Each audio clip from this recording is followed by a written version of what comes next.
System کی اصلاح کے لیے ان سے مطالبہ کر رہے ہیں. ہم نے کبھی کسی کے خلاف کوئی شرط نہیں لگائی کہ جب تک. لیکن ابھی آپ دیکھ رہے ہیں احسن اقبال صاحب جو ابھی سپیچز آ رہی ہیں آپ کے رہنماؤں اور آپ کے ہمنواؤں کی طرف سے، جو کہ آپ کے کولیگز میں کہوں گا، مسلم لیگ نون کے جو مختلف رہنما ہیں، کچھ تند و تیز جملے جو ہیں وہ صدر پاکستان کے لیے استعمال جب ہوتے ہیں تو اس سے بھی تو یہ تاثر ملتا ہے کہ کشیدگی بہت آگے بڑھ چکی ہے. اس کے ساتھ ساتھ وہاں سے بھی پھر تند و تیز جملے جو ہیں وہ آتے ہیں. ہم نے دیکھا کراچی کی ریلی میں کچھ ایسے جملے ہوئے، اور آپ کی طرف یہ جو ایک وار آف ورڈز شروع ہو گئی ہے، اس کو کیسے روکا جا سکتا ہے؟ دیکھیے، یہ وار آف ورڈز تو اس حملے کے بعد شروع ہوئی ہے نا، جو 25 فروری کو کیا گیا ہے. آپ اندازہ کیجئے کہ ابھی جو عالمی سروے ہیں وہ تمام اس بات کا ثبوت دیتے ہیں. وہ کہتے ہیں کہ نواز شریف صاحب ملک کی مقبول ترین قیادت ہے، اور دوسرے نمبر پہ ملک کا مقبول ترین رہنما جو ہے وہ شہباز شریف صاحب ہیں. تو اب آپ ملک کی مقبول ترین قیادت کو پی سی او عدلیہ سے نااہل کر دیں، جبکہ اس عدلیہ کے مطابق آج بھی جنرل مشرف کسی بھی پبلک آفس کے لیے اہل ہے، لیکن نواز شریف صاحب جنہوں نے اس ملک کو اتنی قوت بنایا وہ اس ملک کے کسی عہدے کے لیے نااہل ہے. یہ تو سکھا شاہی ہے، یہ جمہوریت تو نہیں ہے. اور اسی طرح آپ ایک اکثریت رکھنے والی حکومت کو برطرف کر دیں اور 371 کی اسمبلی کے اندر کہیں جی 106 کی ممبر والے حکومت بنائیں گے، 205 ممبر والے جو ہے وہ اسمبلی سے باہر نکل جائیں، تو اس کے بعد تو اگر وار آف ورڈز بھی نہ ہو تو پھر کیا ہو؟ بہت شکریہ آپ کا احسن اقبال صاحب، آپ نے ہمیں جوائن کیا. جی، اور اس کے ساتھ ساتھ ہم یہ بھی جانتے ہیں کہ جو اس کے اثرات مرتب ہو سکتے ہیں پاکستان کے اوپر، نہ صرف میں جیسے ہم پہلے کہہ چکے ہیں کہ امیج کا ایک ایشو ہے جو کہ دنیا بھر میں ایک زد پہنچتی ہے ایسے واقعات سے. میرے ساتھ اس وقت لائن پر ہیں لاہور سے جناب نذیر ناجی صاحب، جو کہ ایک جانا پہچانا نام ہے پاکستان، ایک مبصر بھی ہیں، تجزیہ نگار بھی ہیں، اور ان کی جو آرٹیکلز ہوتے ہیں وہ ہم ضرور پڑھتے رہتے ہیں اور ان سے رہنمائی بھی لیتے ہیں. میرے ساتھ لائن پر ہیں نذیر ناجی صاحب. السلام علیکم جناب ناجی صاحب. ہیلو جی السلام علیکم جناب ناجی صاحب. جی وعلیکم السلام. ناجی صاحب، جو واقعات اس وقت ہوئے لاہور میں، ہم نے دیکھا کہ جو فائرنگ ہوئی وہاں پہ، اس کے مٹیریل ڈیمیج تو نہ ہوئی ہو، اگر جو ہمارے جو جوان وہاں پہ شہید ہوئے ان کا ہمیں ضرور نقصان پہنچا، لیکن اس کے ساتھ ساتھ پاکستان کے تشخص کو، اس کے امیج کو جو دنیا بھر میں ایک منفی تاثر جو ہے وہ ابھر کے سامنے آیا. کیا آپ یہ سمجھتے ہیں کہ اس کا اصل ہدف پاکستان کا تشخص ہے؟ بالکل جی، پاکستان کی ساکھ، پاکستان کا وقار، پاکستان کا تشخص، یہ ہر چیز کو انہوں نے مجروح کیا ہے، اور یہ دانستہ تیار کیا گیا بہت گہرا منصوبہ ہے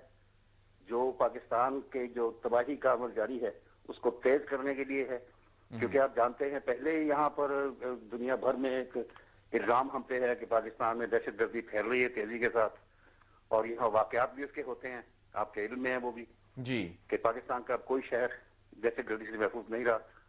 لاہور کے بارے میں کہا جاتا تھا کہ یہاں نسبتاً محفوظ ہے، اور کھیل جو ہوا کرتے تھے یا ٹیمیں ہوتی تھی باہر کی، ان کی طرف سے ہوا ہوتا تھا کہ ہم لاہور میں کھیلیں گے، یا پھر اب کراچی کی کچھ ہو گئی تھی ساکھ. لیکن اب لاہور میں یہ اتنا بڑا واقعہ کر کے اور ایک مہمان ٹیم کو ٹارگٹ بنا کے انہوں نے پاکستان کو بہت زیادہ نقصان پہنچایا. آپ نے فرمایا کہ ایک اس میں سازش کا عنصر نظر آتا ہے. آپ کیا سمجھتے ہیں وہ کون قوتیں ہو سکتی ہیں ایسے ناپاک عزائم کے پیچھے؟ جی ہاں، یہ بالکل، میں صرف اس کو ایک حصہ نہیں سمجھتا. یہ صرف کھیلوں پر نہیں، یہ پاکستان کی معیشت پر ہے، پاکستان کی مجموعی ساکھ پر ہے. پاکستان کے خلاف جو دہشت گردی کا ایک پروپیگنڈا چل رہا ہے اسے تقویت دینے کے لیے ہے. پھر بھارت کو یہ موقع دینے کے لیے ہے کہ وہ دہشت گردی کے خلاف اپنی جو مہم چلائے ہوئے ہے اور ہمیں جو ٹارگٹ بنائے ہوئے ہے اس کو مزید تیزی سے آگے بڑھائے. اور پھر پاکستان میں انویسٹمنٹ کلائمیٹ بالکل ختم ہوتا جا رہا ہے. اس واقعے کے بعد اب کون ہے جو یہاں آئے گا؟ آپ کیا سمجھتے ہیں کہ اس کے جو ممبئی میں ہونے والے واقعات ہیں اور جو یہ واقعات ہیں، اس میں کچھ جو ہیں وہ سملیرٹیز بھی کچھ مبصرین نے اس کی طرف توجہ مبذول کروائی ہے ہماری. آپ کچھ سملیرٹیز دیکھ رہے ہیں ان دونوں واقعات میں؟ اس میں دیکھیں جی، جو سملیرٹی وہ تو یہ ہے نا کہ وہ ایکشن کا طریقہ صاف نظر آتا ہے، سیم ہے. ان کے آپ اگر دیکھیے وہ جو ویڈیوز میں نظر آتے ہیں، ان کے جو سٹیپس ہیں، ان کی جو باڈی لینگویج ہے، ان کے جو ایکشن ہیں، ان کا جو وہ آئی ٹارگٹ ہے وہ سب کچھ اس لگ رہا ہے جیسے ریپیٹ ہو رہا ہے اجمل قصاب جی یا دوسرے جیسے حرکت کرتے ہیں انڈیا میں نظر آتے ہیں وہی طریقہ ان کا دکھائی دیتا ہے جی ہاں تو ایسے لگتا ہے کہ انہوں نے تربیت بھی ایک جگہ حاصل کی ہے ان کا استاد بھی کوئی ایک ہی ہے جی نائی صاحب ہم جب یہ پروگرام تشکیل دے رہے تھے تو موضوع بحث جو تھا وہ ملک کی سیاسی صورتحال تھی اور لیکن بعد میں یہ واقعات جب ہوئے آج کی صبح تو یکایک ہم نے بھی اپنا موضوع تبدیل کیا لیکن اس کے پس منظر میں اگر ہم جائیں اور جو سیاسی ٹرموائل اس وقت ہم دیکھ رہے ہیں بڑی امیدیں عوام نے وابستہ کر لی تھیں چارٹر آف ڈیموکریسی کے بعد ان تمام واقعات کے بعد جن کو دہرانا کچھ مقصد نہیں آپ جانتے ہیں الیکشنز کے بعد جو جمہوری قوتوں کا یکجا ہونا وہ تمام امیدیں جو ہیں وہ ایک طرح سے ختم ہوتی ہوئی نظر آ رہی ہیں جب یہ کشیدگی جو ہے وہ بڑھتی ہوئی نظر آ رہی ہے کیا پیغام ہوگا ملک کے سیاستدانوں کو اس وقت کہ کس طرح سے یہ مفاہمتی عمل واپس ٹریک پہ لایا جا سکتا ہے آپ کے خیال میں ان تمام واقعات کے بعد بھی؟ جاوید صاحب اگر بس میں کیا کہوں اس سلسلے میں ہمارے سیاستدانوں کو اندازہ ہی نہیں ہے کہ وہ خود کس خطرے سے دوچار ہیں اگر انہیں یہ پتا ہو کہ بار بار اپنے پاؤں پہ ایک کلاڑی کیوں ماریں ابھی یہ دیکھیے آپ کہ چند 1.5-2 سال پہلے یہ بیٹھے دونوں کہہ رہے تھے کہ ہم آپس میں نہیں لڑیں گے جو بھی حکومت بنے گی خواہ وہ 1 ووٹ کی حیثیت سے بنے ہم اسے 5 سال پوری طرح چلنے میں مدد دیں گے ابھی 10واں مہینہ ختم نہیں ہوا اور یہ کیا دے رہے ہیں مدد ایک دوسرے کو وہ آپ کے سامنے بہت شکریہ آپ کا جناب ناجی صاحب اور ایک تشویش کن صورتحال ہر پاکستانی کے لیے اور لیکن اس کے ساتھ ساتھ امید جو ہے اس کا دامن جو ہے وہ ہم نہیں چھوڑیں گے کیونکہ جب تک ہمارے سیاسی رہنما موجود ہیں انشاءاللہ ہم امید کر سکتے ہیں کہ ایک سیاسی اور جمہوری حل جو ہے وہ حاصل